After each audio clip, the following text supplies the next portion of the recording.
What's up everyone, and welcome to the Bike and Mike Show. Today I will show you my introduction to van life. My needs for van customization are a little different than those I've seen in a lot of other videos, which I will explain here today. Like many YouTubers such as Alexander the Single Track Sampler, it was a tough decision to decide whether to buy new, used, big, small, short, long, tall, or whatever.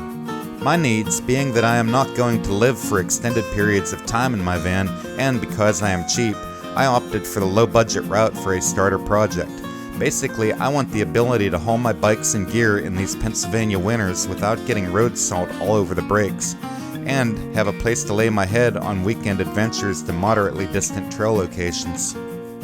The decision that I landed on is a well broken in 2008 Chevy Express cargo van with a long wheelbase. The van was relatively cheap and it gave me a blank slate to build upon. I thought for a long time, taking many things into consideration on how I wanted to make the inside suit my vanning needs. And I figured first off that I would just camp in it for a while as is, and the priorities will present themselves as I need them. And that's what I did.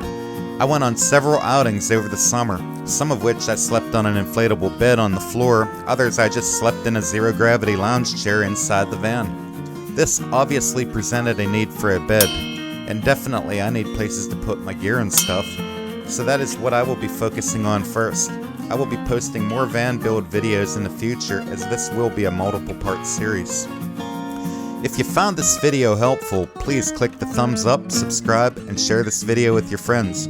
If you want to be notified of future uploads, click the bell notification. If you've done all of that or none of that, it's all good, so thanks for watching, and I will see you in my next video.